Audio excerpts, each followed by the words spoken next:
Fala pessoal, tá no ar o Trivela FC desta terça-feira, dia 30 de setembro. Tá acabando o mês de setembro, dá para acordar já o amigo Billy Joe Armstrong do Green Day, né? Wake Me Up When September Ends.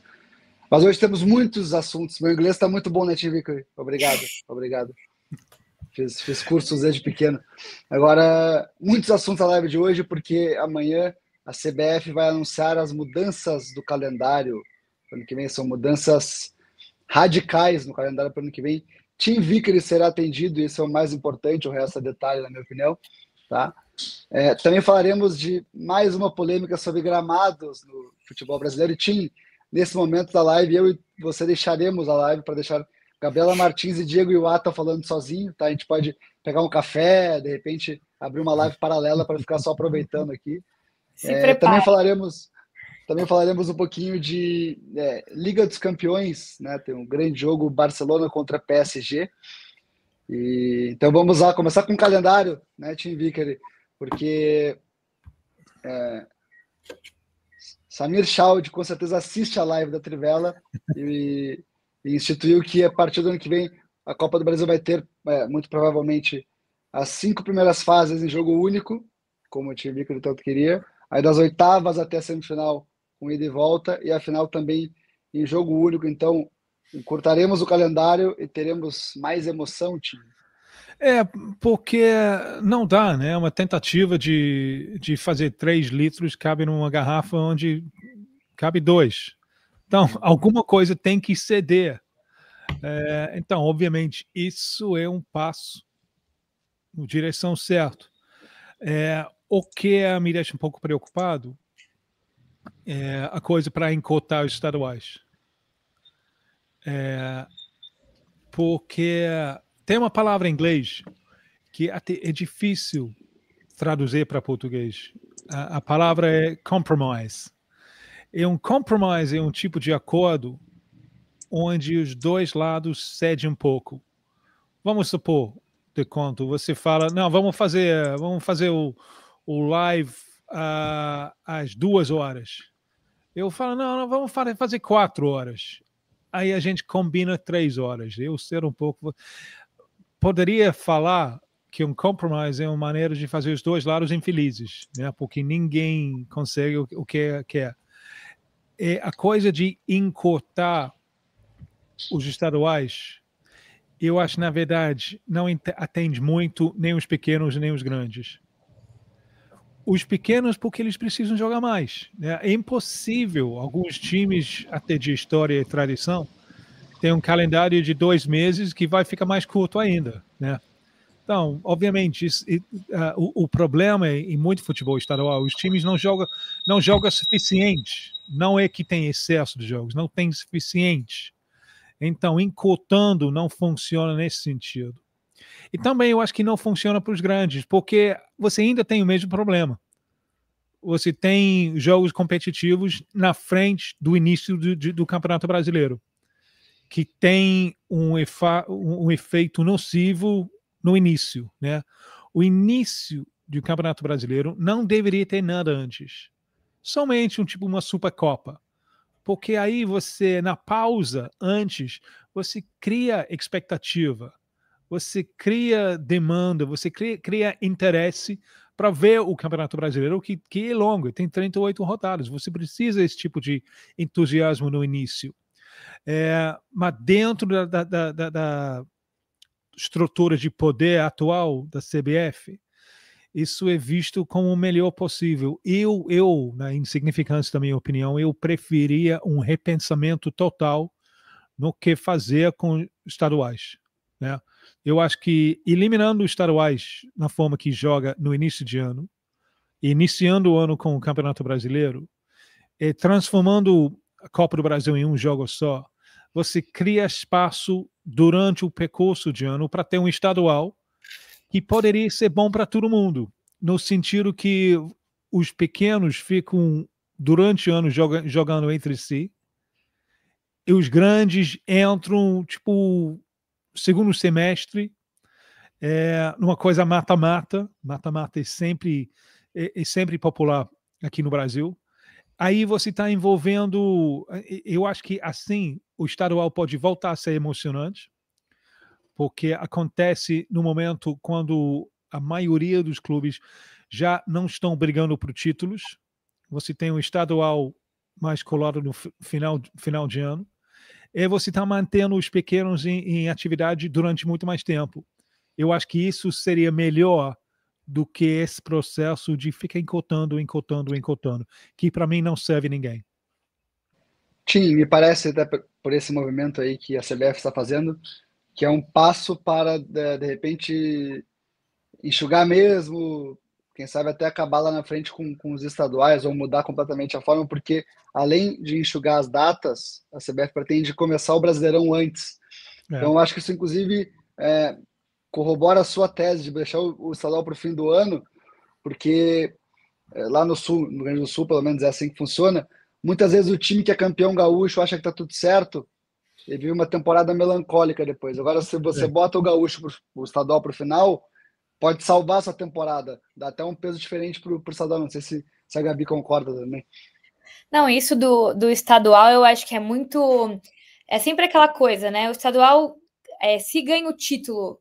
Hoje em dia, né? Obviamente não estamos falando dos anos passados, assim, antes o estadual era maior que uma Libertadores, por exemplo, mas atualmente, se o time ganha o estadual, beleza, ok, às vezes para Flamengo e Palmeiras é até obrigação, a torcida trata como uma obrigação, então no final o estadual acaba mais servindo para derrubar treinador, ou enfim, acaba com alguma coisa do que qualquer outro tipo de preparação para a temporada, digamos.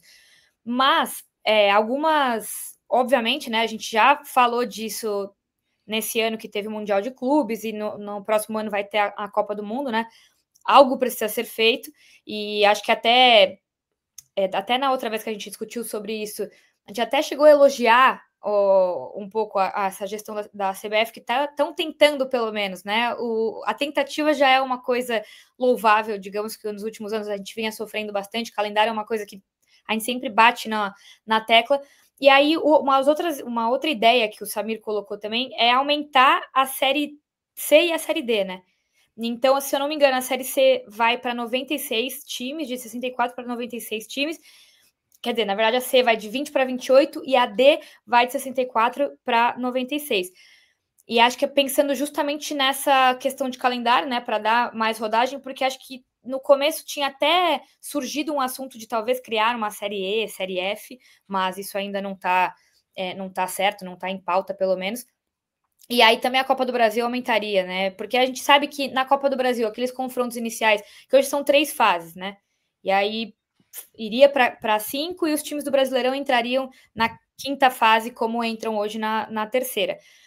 Aquela verba da Copa do Brasil salva ano de muitos clubes, né, pequenos, tanto que tem muito clube, às vezes, que escolhe jogar uma Copa do Brasil do que uma Série D, por exemplo, justamente porque 1 milhão se passa de fase e já vai salvar o ano deles. Então é uma discussão muito longa, mas eu tenho a mesma preocupação que o Tim, porque saindo de 16 datas do estadual para 11, tem muito time aqui que não tem, até, acho que é o estadual de São Paulo, né, a Federação Paulista, eu já falei isso aqui também, faz um trabalho bom em relação ao campeonato. O Campeonato Carioca, por exemplo, não tem nem premiação, então é óbvio que o Textor não vai querer jogar o Campeonato Carioca, o Flamengo não tá nem aí, se ganha é só, enfim, protocolar.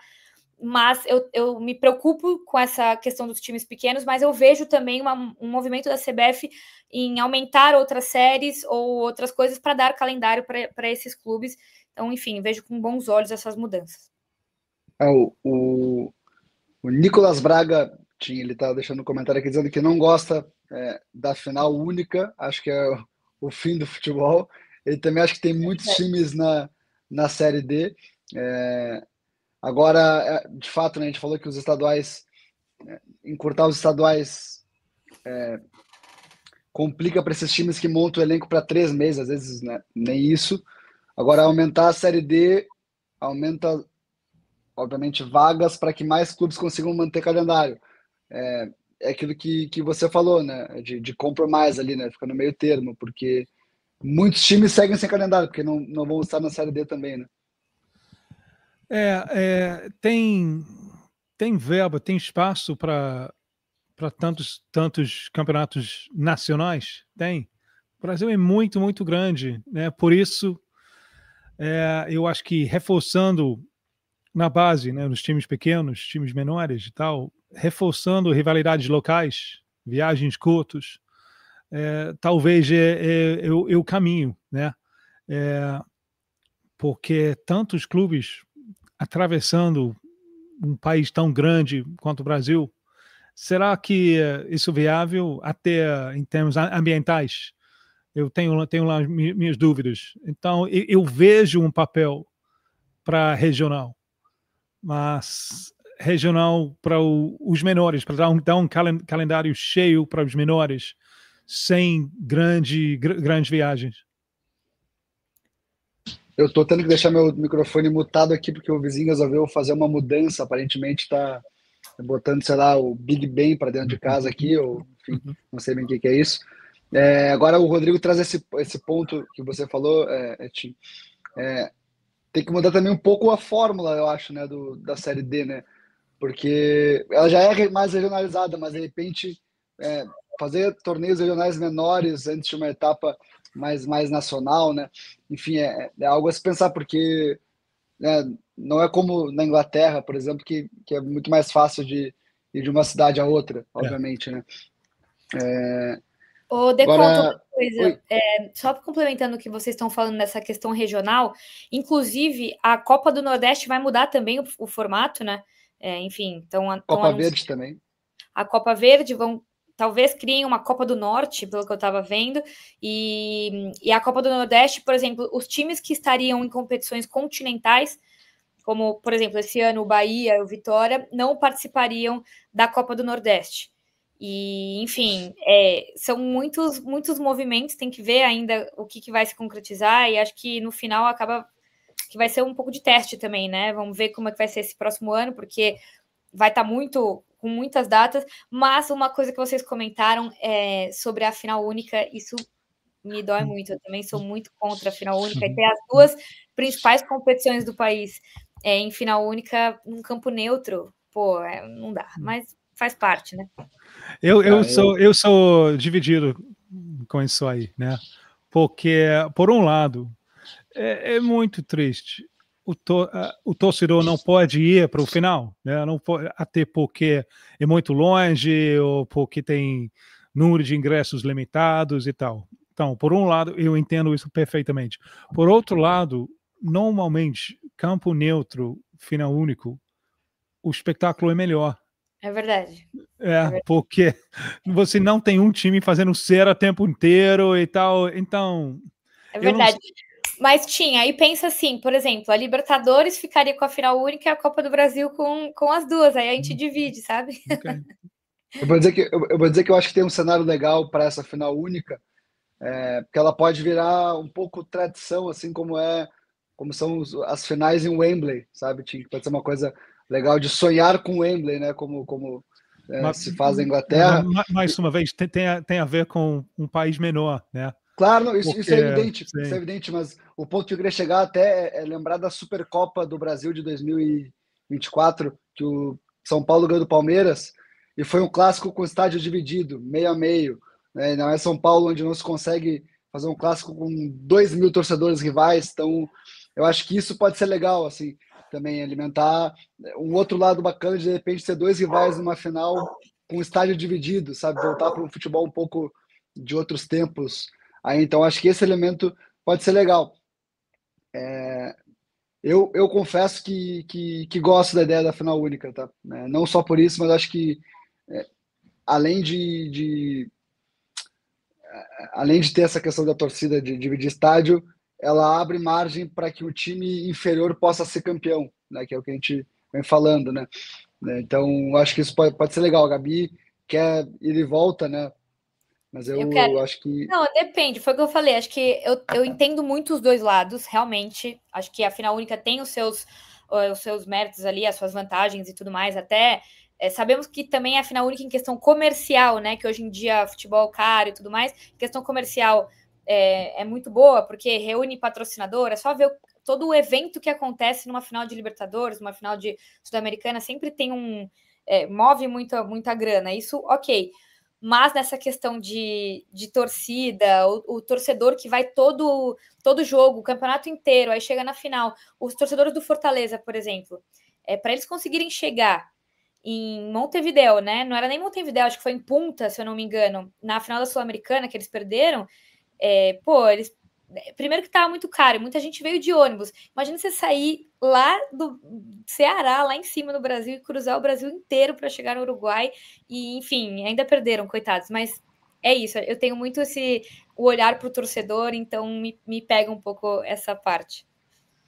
O Bruno Simões fala que a Série D deveria começar como uma primeira fase estadual, e eu acho que corrobora tudo que a gente vem falando, né, de ter um calendário mais extenso para os clubes menores, e aí de repente fazer um estadual no fim do ano como uma outra competição, né, porque convenhamos que as copas estaduais são, né, muito inexpressivas, assim, né, para ser delicado. E aí eu te pergunto, Tim, né, o Wembley, a pergunta que o Guga Alves faz na nossa live, né, o Wembley obviamente é um estádio nacional, né, não dá para comparar a Inglaterra com né, o tamanho do Brasil, mas se escolhem, por exemplo, o Maracanã, que me parece uma escolha óbvia para ser a final da Copa do Brasil, vão reclamar que estão favorecendo os clubes do Rio aqui no Brasil, né? Isso é um fato, né, Tim? Sim, embora depende um pouco na distribuição dos ingressos, né? Isso obviamente é um ponto-chave. Embora o Wembley em Londres não é visto como uma coisa que dá vantagem para time londrino. Até, né? Porque trata-se de um estádio totalmente neutro, se joga muito pouco lá. Os times isso é vantagem de país pequeno, os times de outras regiões, de outras cidades, eles gostam. Sonham, né? Sonham com o Wembley. Isso, é emocionante, né? Aquela coisa da invasão corintiana, né? Na Inglaterra isso acontece 150 anos, né? Esse tipo de invasões. Então, países diferentes, características e problemas diferentes. Não, Wembley não é nenhum problema. Maracanã claro, Não sei, eu não, sabe, em todos os meus anos nesse maravilhoso país, eu nunca fui a Brasília. Nunca foi. Brasília. Eu ia falar isso, Mané Garrincha, Tim. O Mané Garrincha é o estádio mais subutilizado, né? Isso não é. E é maravilhoso. Na minha humilde opinião, é um dos mais bonitos que tem no Brasil. Ele é grande, ele é imponente, ele é alto, né? É legal mesmo. O vermelho é bem bonito. Só que é isso, é difícil, né? No meio do país ali, mas é bom porque não daria vantagem para ninguém. Só que teriam que cuidar do famoso gramado também, porque geralmente o gramado lá é muito judiado. Céu de Brasília, seco e tudo mais, e obviamente ninguém joga, então não tem quem cuide. Agora, Tim, que eu acho muito legal, né? Falando de Wembley, assim, eu acho que o Wembley seria o estádio perfeito. Mané Garrincha seria o estádio perfeito para virar o Wembley, né? Ao que pesa não ter tanta história. O que eu acho mais legal são as Copas menores da Inglaterra, que afinal é em Wembley. Aí os times menores jogam contra outros times menores, afinal Wembley. É muito legal, né? Vendo o Sunderland Till I Die, né? Um belíssimo documentário da Netflix, se não me engano, sobre o Sunderland. É muito legal ver o Sunderland voltando ao Wembley. Amigos, amanhã a gente vai conhecer o calendário em todos os detalhes, mas agora eu queria dar sequência à nossa live, porque eu estou com a camisa do West Ham, com patrocínio da Dr. Martens aqui, que é uma marca que eu gosto muito, porque Tim Vickery falará sobre por que o West Ham pode ser um exemplo para as torcidas do Brasil. E aqui no Brasil, a gente, quando pensa em West Ham, pensa no filme Hooligans, mas não tem nada a ver com isso, né, Tim? Não é exemplo no sentido de alguma coisa para ensinar. Não é isso, não. É exemplo no sentido do que está acontecendo. Eu pensei nesse artigo, eu comecei a bolar isso na minha cabeça no domingo voltando de Maraca. Clássico, Fluminense e Botafogo. Menos do que 15 mil no estádio. Né? Olha para a tabela. Os dois, né, o Botafogo está em quinto lugar, apesar de perder. Né? Fluminense tem o quê? 8. Então não é nenhum desastre. Não é nenhum desastre. Mas na ótica da torcedor, isso é temporada terrível. E obviamente, Gabi, Ontem, né? São Paulo, 12 mil. E São Paulo tá. Eu entendo, o momento é muito ruim, mas São Paulo tá onde? Esses times, eles não estão lutando contra rebaixamento, né? Eles estão lutando para classificar para a Libertadores do ano que vem. Mas, na mentalidade da torcida local, todo mundo tem uma memória de grandeza. É uma certeza que grandeza é uma obrigação. Obviamente, isso desafia a matemática mais simples, né? Porque somente um pode estar em primeiro lugar. A transição de futebol regional, eu foco na regional, era a coisa mais forte até pouco tempo atrás. Né? Então, a mudança de regional para nacional e continental deixa muito poucos títulos disponíveis na praça. Então, não tem títulos suficientes para todos os clubes. Na ótica da torcida, que tem sede para títulos, é impossível manter todo mundo grande. Se a tua medida de grandeza é título, é impossível, né? Então, é por isso, eu acho que o futebol brasileiro tem vários fatores, mas o futebol brasileiro é muitas vezes jogado num ambiente não de festa, mas de grande insatisfação, né? E a gente vê isso com as vaias das arquibancadas, emboscadas nos aeroportos, invasões de centros de treinamento. É uma máquina para gerar insatisfação. Eu pensei no West Ham, porque é um clube que é um pouco parecido, né? Um clube que teve anos de grandeza, especialmente o ano que eu nasci, exatamente 60 anos atrás. Isso para a torcida é o que o clube é. É um clube que joga futebol bonito, é vencedor, é um clube progressivo. Então, mas não tem sido isso durante muito tempo. Nunca ganhou o campeonato da Inglaterra. Pouco tempo atrás, né, depois das Olimpíadas em Londres, mudou de um estádio muito querido. Não sei se você conhece o estádio. O velho estádio de West Ham foi uma joia, né? Foi muito raiz e muito personalidade mesmo. Foi difícil para a torcida largar o velho estádio, mas teve a oportunidade depois das Olimpíadas para ir para esse estádio novo. O estádio novo, eu não fui ainda, mas eu tenho amigos que são West Ham, que é ruim, porque é frio, né? Muito longe, né? Você está muito longe do campo, né? Que não faz parte de nossa tradição de clubes. Mas tudo bem. A gente vai largar nosso querido lá para ir para aí, porque aí, no novo, a capacidade é muito maior e finalmente a gente vai ter torcida suficiente pagando o ingresso e tal. A gente vai voltar a ser grande de novo.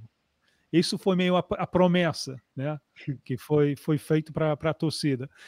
E desde então, o West Ham faz a mesma dança, agora 3 vezes. Né? Pega um técnico que tem um jogo elaborado, jogo bonito de posse da bola, não dá certo. Contrata um pragmatista. Né? 3 vezes agora chamou o português com aquela cabeça invertida, né? Careca em cima e barbudo embaixo, no Espírito Santo, que é especialista em bloco baixo e contra-ataque. Exatamente o contrário do último cara que era mas não dá certo, Então, e daqui a pouco, você sabe que o Nuno, tendo bons resultados, eles não vão ficar satisfeitos. Não vai ser satisfeitos com ele, porque eles querem um cara de posse de bola, de elaboração e tal. Então, o West Ham tá preso no prisão de um desejo de grandeza que o clube não está conseguindo alcançar. Eu acho que tem tantos clubes brasileiros presos nessa coisa. Isso é uma explicação pelo fato de menos que 15 mil domingo no Maracanã, 12 mil ontem no Morumbi, porque a obrigação de grandeza e títulos não é mais possível para todo mundo, porque não tem títulos suficientes na praça para manter a grandeza de todo mundo. Eu não sei como o futebol brasileiro vai conseguir lidar com isso. Sim, eu concordo totalmente contigo. Inclusive, os dois Grenais, tanto no Beira-Rio quanto na Arena, tiveram 27, 28 mil torcedores. E o que eu fico louco é que o torcedor, ele acha que o time dele vai ganhar títulos todos os anos. Quando a gente pega uma história centenária de clubes, a gente vê que o clube não ganha um título nacional nem em 10% de sua existência, né? E mesmo assim, se cria a ilusão de que o clube vai ser campeão todo ano. Eu acho isso uma grande loucura. Agora, Tim Vickery, eu vou te pedir para desligar o microfone, porque Diego Iwata está chegando na área, para nós seguirmos a nossa pauta aqui. E aí, deixar Diego Iwata e Gabriela Martins se divertirem aqui falando de Abel Ferreira e Rogério Ceni. Eu tô brincando, obviamente, né? Mas depois da vitória do Bahia sobre o Palmeiras, uma fala do Rogério Ceni sobre o gramado, dando uma boa ironizada no Palmeiras repercutiu, né? Então eu queria começar essa discussão ouvindo um pouquinho da Gabi, porque eu já li Diego Iwata, então sobre isso eu quero primeiro ouvir a Gabi sobre o que ela tem a dizer sobre a fala do Rogério também, Gabi, e toda a repercussão sobre esse assunto aí. O Tim realmente mutou o microfone, tá? Eu falei brincando, mas ele mutou. Vou fazer a mesma coisa. Não, estamos todos tranquilos. Por enquanto. Espero que não estejam até o final. Não, Diegão, estamos juntos, tá? Independente de qualquer coisa aqui, estamos juntos. Não, tô brincando. Mas, basicamente, bom, como que podemos começar sobre essa polêmica? Primeiro, vou dar uma introdução falando que tudo em rede social toma uma proporção muito mais absurda do que deveria, às vezes, né? Porque, basicamente, na minha visão, eu sempre falei que as coletivas do Abel e as coletivas do Rogério são as coletivas que eu mais gosto de assistir. Eles têm, às vezes, algumas ironizadas, algumas coisas, mas eles têm muita personalidade e eles falam de uma maneira muito legal. Eu acho que eles envolvem, além do futebol, envolvem, às vezes, uma parte social, enfim, eu gosto de assistir as coletivas deles. E eles têm um confronto muito equilibrado, né? Tanto em números, do Rogério passando no São Paulo, enfim, até no Fortaleza, enfim. E eles têm um confronto muito equilibrado entre eles e um jogo muito equilibrado também. Tanto que o jogo do Allianz, do Palmeiras e Bahia, que eu estava aqui no Allianz, o jogo foi decidido no último lance, praticamente, que o Bahia fez 1-0, e esse aqui também foi um lance ali específico e foi decidido assim. Então é um confronto muito equilibrado de dois treinadores que eu admiro muito. Mas trazendo um pouco para a questão da polêmica. Eu assisti, né? A coletiva do Abel, ele abre falando, ele cita bastante o gramado, ele às vezes sai um pouco do assunto gramado, mas aí ele volta e cita de novo o gramado e tudo mais, critica o gramado da Fonte Nova, porque sim, deve ser criticado. E, enfim, ele é fervoroso ali na crítica dele, e certo, ele tem que defender o dele mesmo, vai reclamar porque os jogadores dele estão lesionados, inclusive o Evangelista vai até ter que operar, né, no caso, enfim.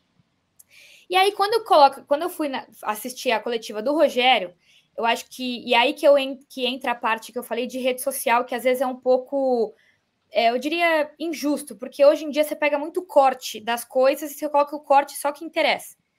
A resposta do Rogério não foi só aqueles 20 segundos que colocaram. Ele terminou a frase. Então, quando o repórter, que eu esqueci o nome dele, não vou lembrar agora, mas ele pergunta, ele abre a pergunta dele falando assim, o treinador adversário, ele reclamou de maneira fervorosa sobre o gramado e tudo mais, e o que você acha disso, que essa reclamação é válida e tal. Então, isso dá uma cutucada. E aí, o que o Rogério vai ouvir e vai entender? Ele vai defender o dele. Então, na hora que ele dá a resposta, e ele fala, né, enfim, uma das reclamações do Palmeiras, enfim, que o Palmeiras joga muito com ligação direta, e aí isso atrapalha mais o jogo do Bahia do que o jogo do Palmeiras.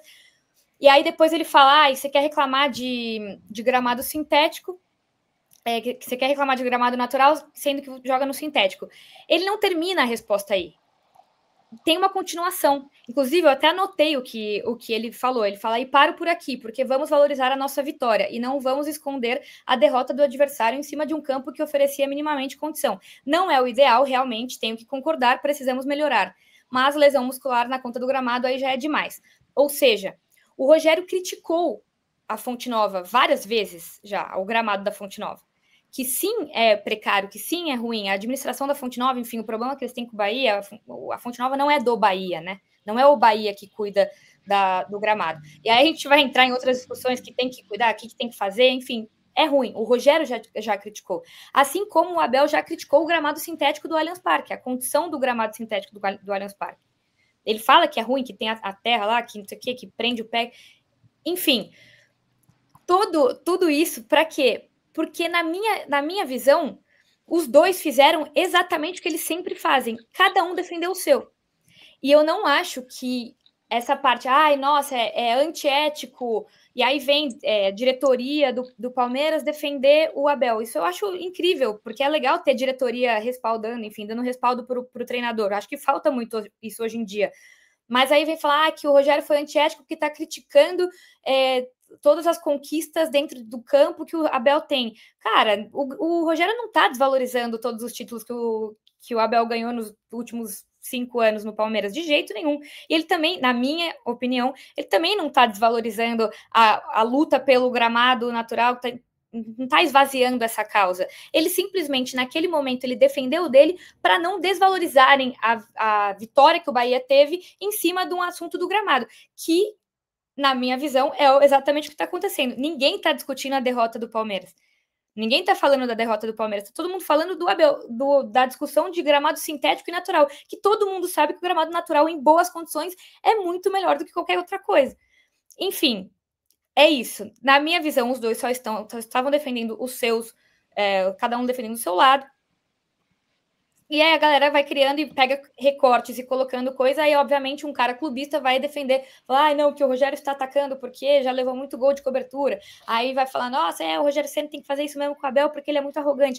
E aí começa uma briga que fugiu totalmente do assunto. No final, era isso, era cada um defendendo um pouco o seu. O Rogério só não queria que a vitória dele fosse colocada ali em cima do problema que o Palmeiras teve com o gramado. É isso.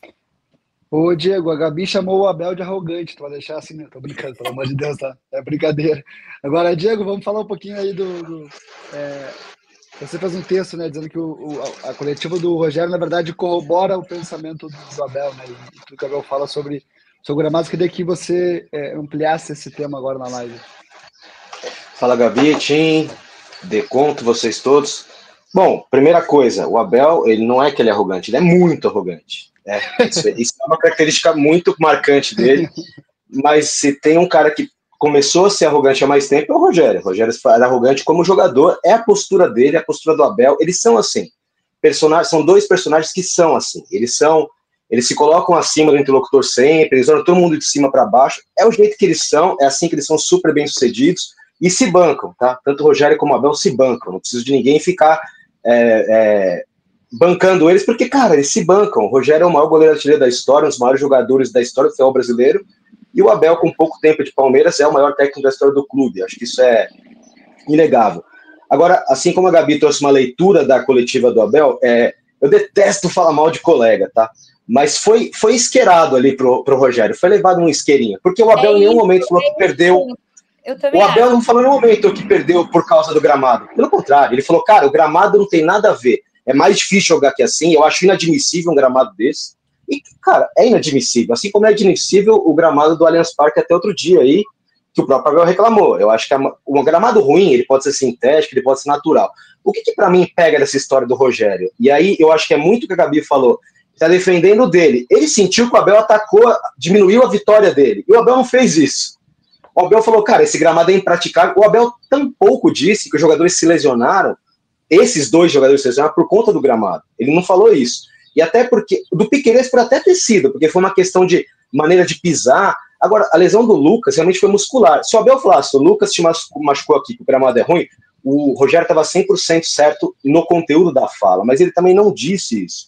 Então, no final das contas, ficou, para minha visão, eu não sei se eu ia tão longe quanto antiético, mas ficou indelicado.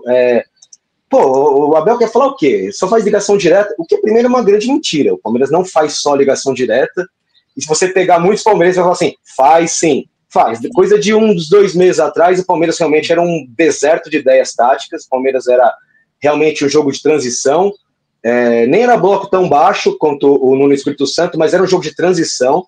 Mas o Palmeiras, ele tá já, pelo menos, depois do Mundial, dá para dizer que o Palmeiras jogou mal umas 3 partidas de todas que foram feitas, inclusive essa do Bahia. E o Palmeiras mudou o jeito de jogar. Principalmente com a chegada do Andrés, o Palmeiras mudou o jeito de jogar. E não conseguiu fazer tanto na Fonte Nova, e talvez por isso a percepção do Rogério, não conseguiu fazer tanto na Fonte Nova, porque o gramado não permitiu muita troca de passe, né? Tanto que o gol do Bahia sai numa ligação direta, do goleiro pro Ademir, que entorta ali o Jeff Té e faz um golaço, né? Mas eu não... Alá Messi, né? Lembrou Messi com Alá Messi. A narração da GTV fala, e depois a Mariana Spinelli põe o microfone na boca do Ademir para ver o que ele vai falar. Lembrou alguma coisa? E ele fala na hora, pô, foi igualzinho o drible do Messi no Boateng, porque foi, né?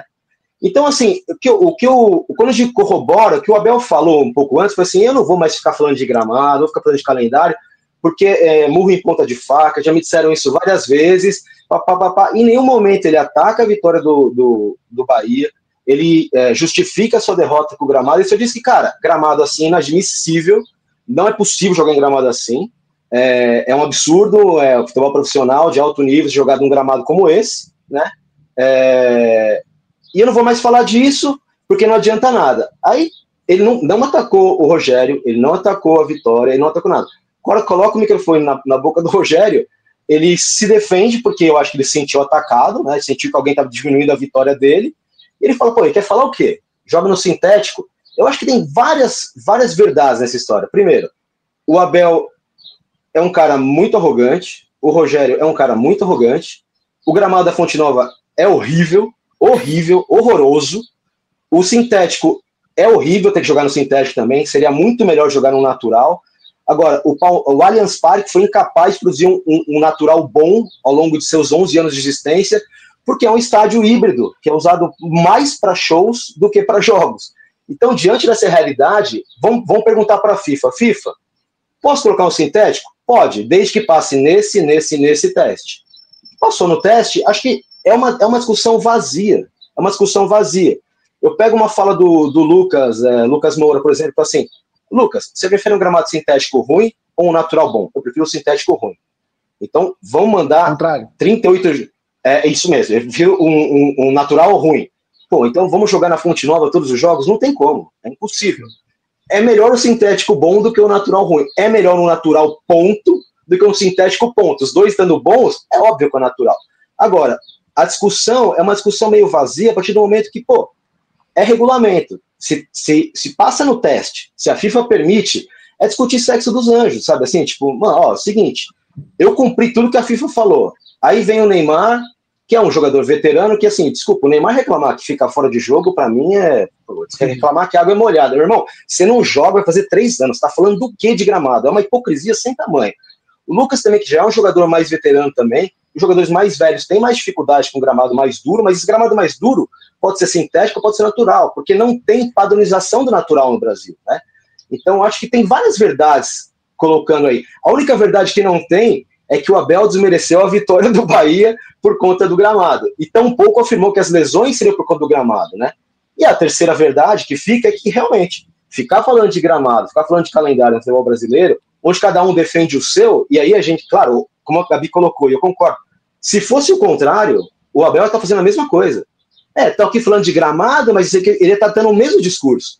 E a verdade é essa, o Abel percebeu o que todo mundo aqui já sabe. Ninguém está nem aí para o outro clube, ninguém está nem aí para o rival, ninguém está aqui para melhorar o futebol brasileiro. Eu quero chegar no final do ano e olhar se o meu nomezinho está no topo da tabela. É só isso que importa para o futebol brasileiro e para as pessoas que fazem futebol brasileiro.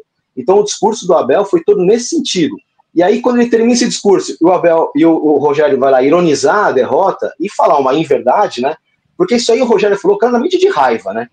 Tá tirando a minha vitória? Então tá só fazendo ligação direta? Pô, não é. Não é. E aí que entra o Palmeiras. E eu também fiquei muito surpreso positivamente, porque normalmente o Abel é jogado aos leões nessas horas. Ele fala e ninguém, a hora que ele toma porrada, o Palmeiras cruza os braços. Dessa vez, não. O Anderson Barros, que é o diretor mais silencioso do futebol mundial, foi lá defender o cara. Mentira, não é o mais silencioso. Não quem é o mais silencioso? Eu posso provar. Não, mas quem que é? Só para eu saber. Não, mas aí depende do contexto, Gabi. Porque é o mais silencioso quando perde, né? Não fala nada. Mas quando ganha, tem fotinho no vestiário abraçando todo mundo, tem post nas redes sociais, né? Então é um silêncio seletivo. Mas o ponto é que eu penso é isso, assim, algumas verdades foram ditas, de fato. Se o Rogério falasse isso da ligação direta, coisa de 1 mês e meio, 2, ele estaria totalmente certo. O Palmeiras realmente está vivendo de ligação direta. O gramado da Fonte Nova é ridículo. O natural, de um modo geral, é melhor que o sintético. O sintético do Palmeiras não está bom, já esteve bom, não está bom. E que realmente nenhum clube está preocupado com o outro. Porque no dia anterior, o São Paulo e o Palmeiras, unidos, se voltaram contra o Flamengo, que arrestou o dinheiro dos clubes da Libra, né? Porque o Flamengo está com caixa cheia, ele quer que se dane. Né? E aí, eu estava aqui no começo da live ouvindo, não estava participando, aquilo que a gente está falando de estaduais, de datas. Mais uma vez, quando se corta os estaduais, eu estou 100% com o time e acho interessante vir de um cara que, embora seja há muito tempo no Brasil, a cultura futebolística dele ao longo da infância e adolescência não foi construída aqui. Mas o time chega aqui e vê, pô, o campeonato estadual aqui é uma coisa grande. O carioca não é porcaria, o baiano não é porcaria, o gaúcho, o paulista em especial, né, não é porcaria. Então, eu não posso simplesmente limar metade dos times do estado, metade não, né? Se considerar que tem 5 times paulistas na primeira divisão e tem, sei lá, mais de 80 filiados da Federação Paulista, eu não posso limar 85% dos times porque eles não têm dinheiro. Não, eu tenho que gerar um ecossistema para todo mundo florescer. Mas no Brasil, ninguém se importa. Ninguém se importa. Por isso que eu digo que nunca vai sair do papel liga, por isso eu digo que nunca vai ter união dos clubes. Não adianta, cada um pensa em si só, e quem está mais em cima, provavelmente é o Corinthians e o Flamengo, que tem mais público, eles pensam só neles também. Então é o ecossistema, é assim que a banda toca, e de um modo geral, eu acho que assim, se for pegar, então, resumo da ópera, o que tem dessa história aí? Eu acho que o Rogério foi sacana com o Abel, acho que o Rogério deu uma cutucada num cara de graça, mas isentando um pouco o Rogério, ele nem sabia o que veio. Chegou para ele um pacote lá que ele falou, cara, ele tá falando isso? E ele que só faz ligação direta. Fica meio infantilóide, fica meio besta, mas, cara, é o futebol. Futebol é isso, é troca de farpa. Mas, porém, na minha visão, corrobora o que o Abel falou. Cara, eu não vou comprar briga aqui em nome de uma galera, se, cara, cada um defende só o seu, né? Porque o mesmo Rogério que hoje falou do sintético do Palmeiras, foi o cara que não faz muito tempo falou que, eu prefiro jogar no sintético nessa porcaria, esse gramado aqui. Então, quer dizer, na hora que apertou pra ele também, o cara tá feliz pra caramba, ganhou do Palmeiras, cara. Ele tem que comemorar mesmo. Aí foram jogar água no chopp dele e falou assim, não, aqui não, no meu chopp ninguém vai jogar água. A questão é que quem jogou água não foi quem levou a porrada no fim das contas, né? Quem jogou água, com todo respeito, eu nem sei quem foi o colega que levou uma coisa meio torta pra ele, e ele falou, opa, peraí, eu tenho que responder isso aí. Foi assim que eu li a questão, né?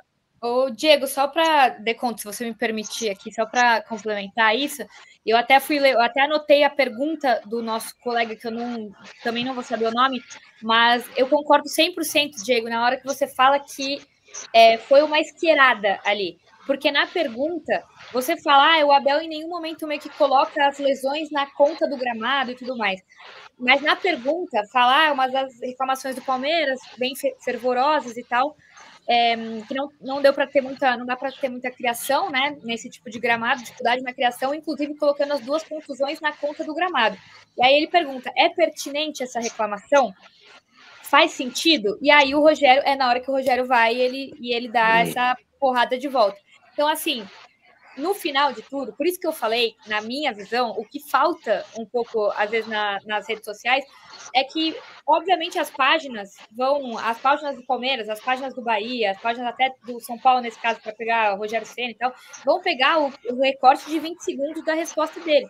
Só que a resposta durou 2 minutos, porque teve a pergunta do cara, Tem que ver como é que veio essa pergunta para ele, para ver por que ele respondeu desse jeito, e depois ainda cortam a resposta, né? Porque foi o que eu falei. No final, ele para, na hora que ele termina de falar ele quer reclamar de gramado sintético, gramado natural, sendo que ele joga no sintético, aí não dá, né? E ele continua. E ele fala, e paro por aqui, porque ele justamente não queria, enfim, falar sobre essa questão de gramado em cima para tirar o brilho da vitória deles. Então, assim, no recorte geral, no final, o que me pegou foi justamente isso. Muita gente vai botando pilha numa coisa que não conseguiram nem ver o contexto inteiro. Então, aqui vai o meu apelo para as pessoas. Assistam as coletivas. Assistam as coletivas inteiras. Não tira só por corte de rede social, gente. O grande Renato Portaluppi, semana passada, advertiu para o perigo das mídias sociais, né? E a gente tem que lembrar que as mídias sociais lucram semeando discórdia. Isso é o algoritmo, isso faz parte de modelo de negócios de mídias sociais. Bem, eu tenho um grande privilégio de morar perto, aqui no Rio de Janeiro, no Aterro de Flamengo. Eu não sei se vocês conhecem, se não, eu sinto pena de vocês. Aterro era um grande projeto de final de década de 50, início de 60, que é um aterro mesmo, era mar.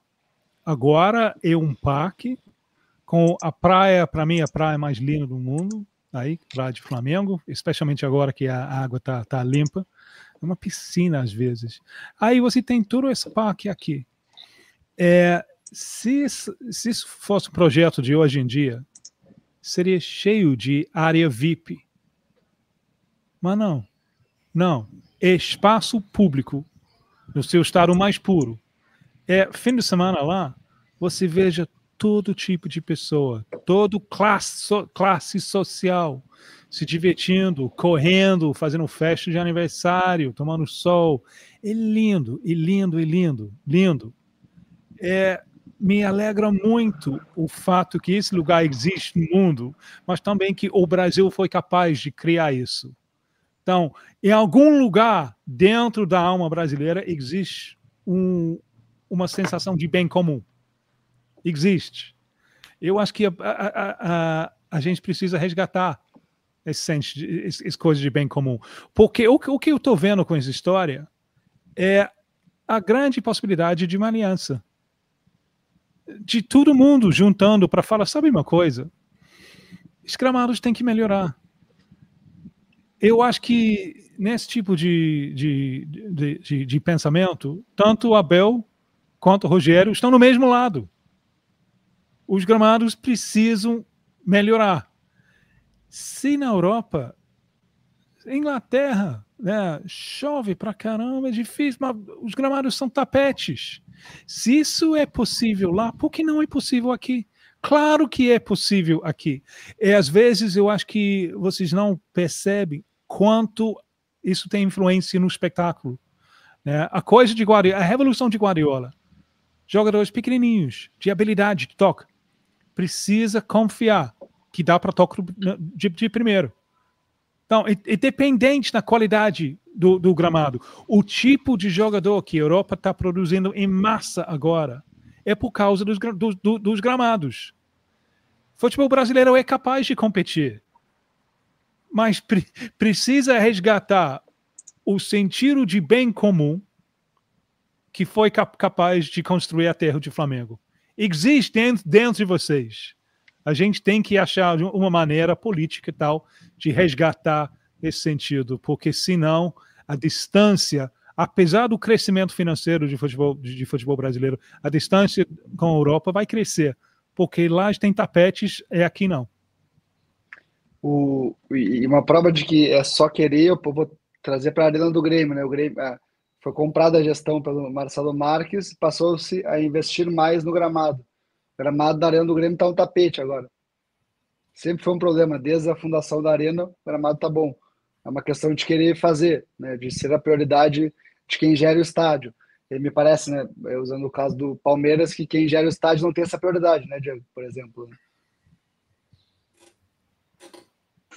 É menos uma questão de prioridade do que de incapacidade mesmo, Leconto. Os caras não é possível, com a quantidade de jogos que tem, você mantenha um gramado natural. O Palmeiras tentou isso por alguns anos, entre novembro de 14 quantidade e de shows, de 19, né? De shows. Entre novembro de 14 e final de 19, o Palmeiras tentou manter um gramado natural ali. E houve diversas trocas. Mas aí é prioridade, né, Diego? Então, a questão não é tanto a prioridade, a questão é que como dizer, porque tão pouco é prioritário o show, a questão é que você tem um local que existe uma demanda. O problema, você já viu aquele meme? O problema é o capitalismo? O problema é o capitalismo. É um local que o Palmeiras não pagou para que fosse reformado e feito, e o acordo haverá shows, e quando o Palmeiras não jogar, haverá o Pacaembu para o Palmeiras jogar. O Pacaembu tá lá. O Pacaembu é mais usado pelo Deconto para correr, treinar para maratona e afins, do que para jogar futebol. Não tem futebol de alto nível naquele estádio. Então, o Palmeiras já se ferrou aí. Não se imaginava que haveria tantos shows no Allianz Parque também. Eu conversei com o Beluso, que foi o presidente que idealizou ainda como diretor a construção do Allianz. Ele falou, cara, eu errei numa coisa. Eu tinha que ter limitado o número de shows. Agora, naquela época, eu não tinha nem noção, porque mudou a cultura de shows. O Brasil entrou na rota internacional de shows na verdade, 14 não, em 9, quando é assinado o memorando, não tinha tanto show assim no Brasil, não vinha todo mundo para cá. Então, a assinatura do contrato foi feita numa realidade, o estádio foi erguido numa outra realidade, e hoje ele é usado numa terceira realidade. Então, de fato, o futebol não é prioritário, ele é tão prioritário quanto os shows. A diferença é que para o show, tanto faz o gramado, né? Qualquer gramado, você vai cobrir com tapume, então tanto faz. E aí, aprofundando nessa questão especificamente do Allianz Parque, eu fui tentar sondar. Então, vai fazer o que aqui?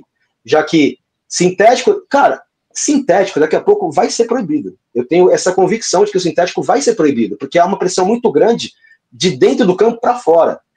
Há essa pressão. A FIFA, eu entendo que a FIFA em algum momento vai capitular, não vai ter como, porque e no fim das contas, futebol é grama. Na minha visão, futebol é grama de verdade. O sintético é um paliativo para quem não consegue. Agora vem aquela questão, não consegue por quê? O Palmeiras não consegue por quê? Bom, beleza. E a Fonte Nova não consegue por quê? E o Maracanã não consegue por quê? Cada um vai ter um porquê. Então, é difícil achar essa padronização, porque não tem gramado natural que aguente Flamengo e Fluminense nos jogos lá também. Não tem como. Tem que ser retirável. Então, mas isso é possível fazer sempre? Será que existe essa vontade política? Existe essa vontade financeira? Porque vai custar muito mais caro. Esse aqui é o ponto, entendeu? Voltando ao que o Deconto falou, é uma questão de prioridade mesmo. O que vai ser? É o bem comum? Vamos priorizar?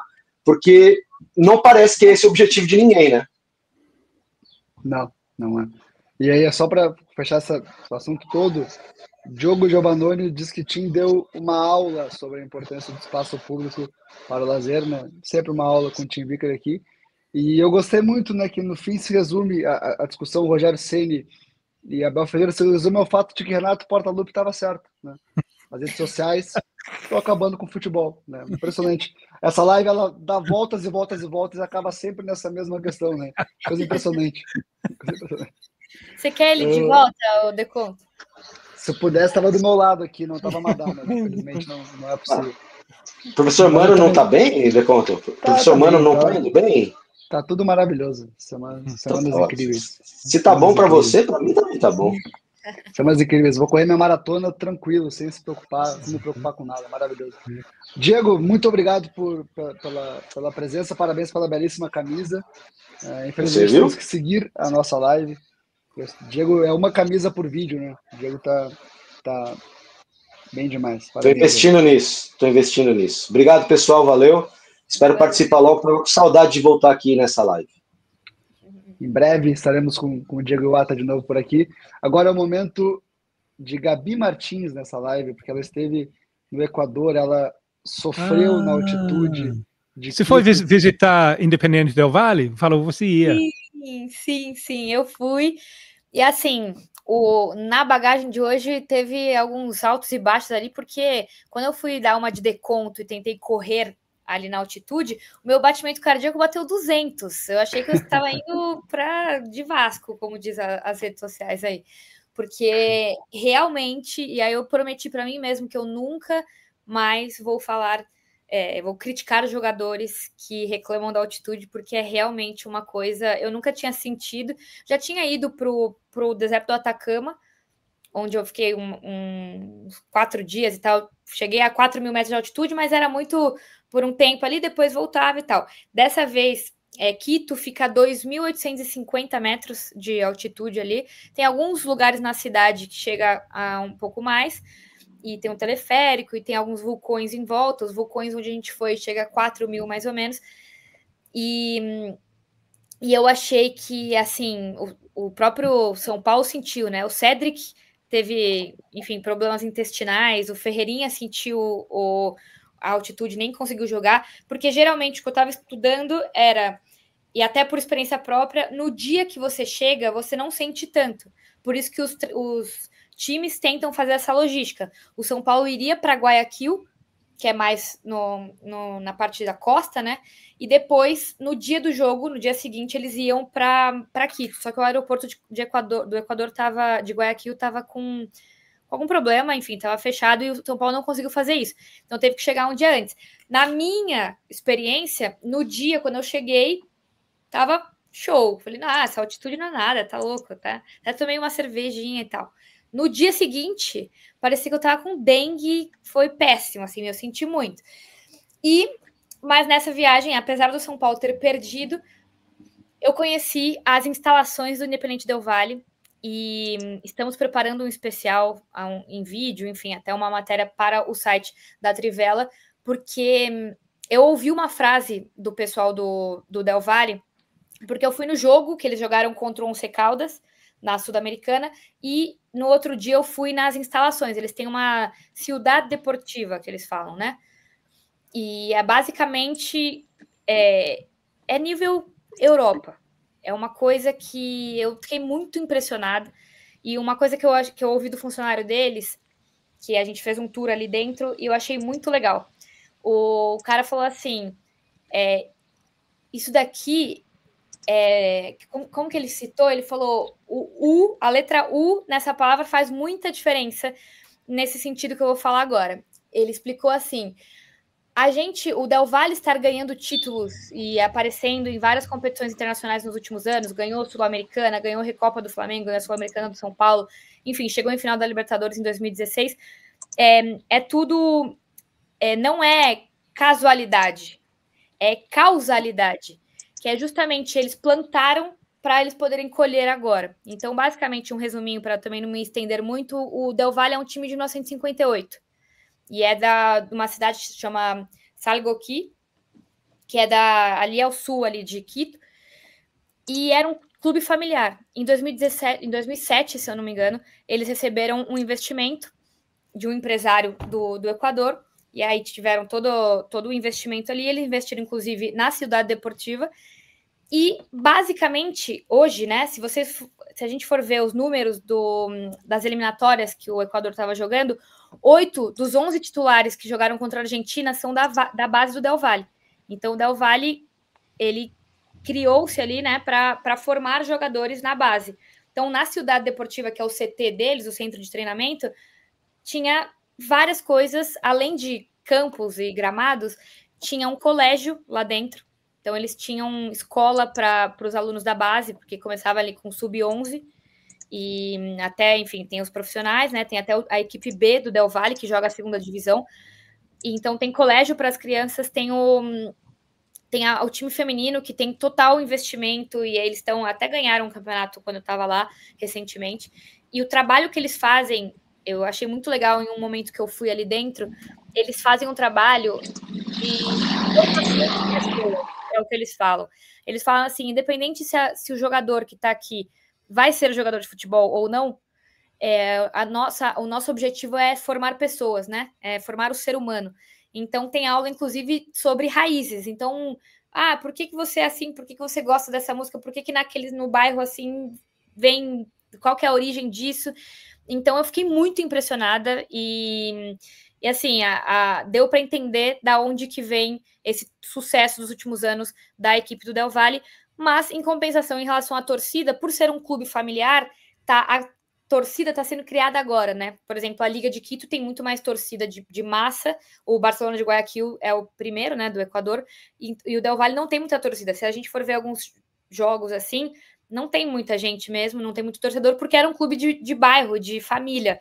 E agora eles estão, inclusive, criando novos torcedores, essa cultura ali de arquibancada, mas foi muito legal. Foi uma experiência assim que eu não estava esperando, a grandeza do que é o objetivo do Del Valle ali com a formação de seres humanos, além de atletas, né?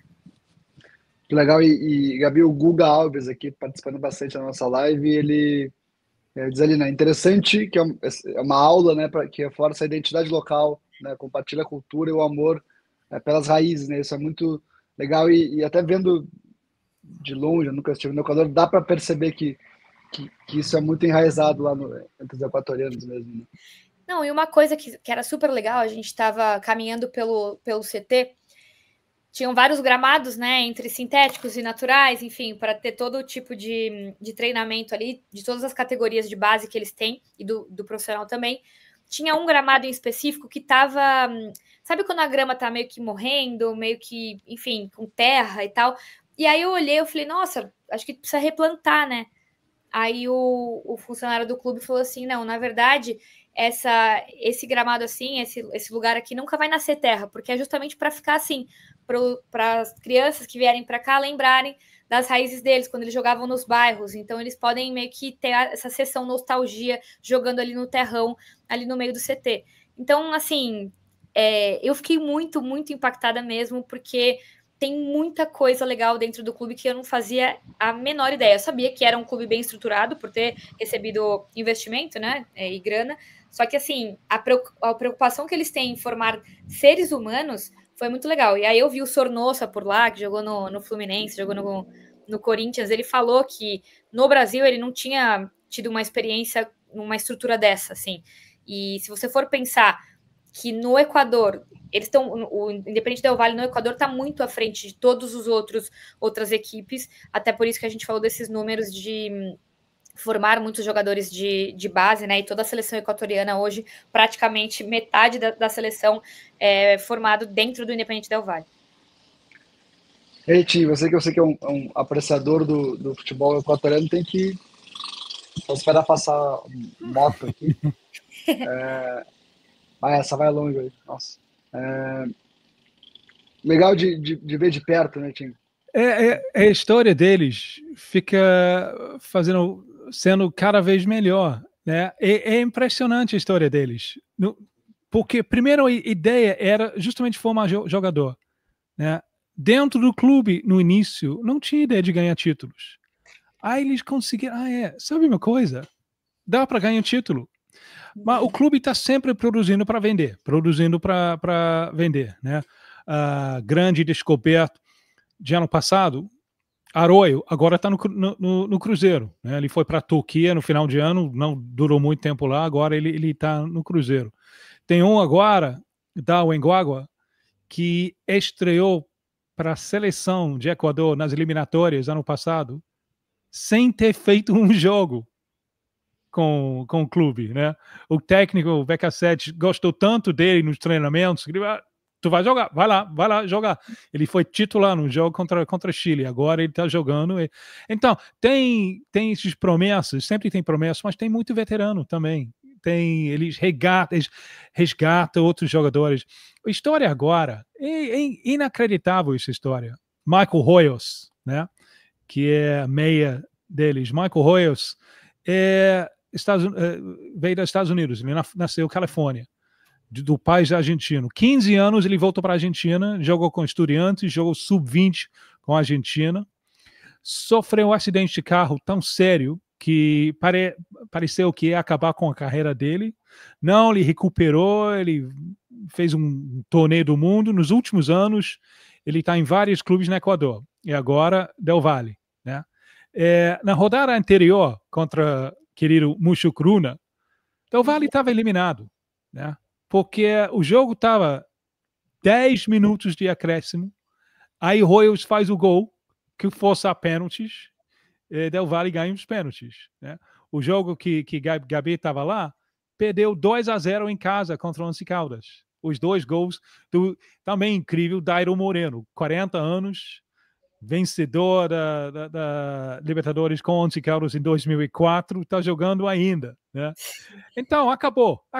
Não acabou, porque Del Valle vai para Manizales, Colômbia, ganha 2-0. Quem marca os 2 gols? Royals. Força os pênaltis, eles ganham pênaltis. E agora Galo. Não, então, é uma mina das histórias, né? Não, hoje em dia, não somente do jogador que produz, mas também do jogador que resgate. Bom, falou-se em aula, né? Mais uma aula. Agora Mais aqui uma hoje aula. eu tive algumas boas lições para aprender. E a gente vai encerrando nossa live de hoje, Tim Vickery, porque tem Champions League, esse torneio diminuto aí, pequeno e pouco importante. Estou em dúvida se eu assisto. Eu continuo não entendendo quem está jogando contra quem e por quê. Eu não tenho... muito, muito complicado. São amistosos, né? De pré-temporada quase, né?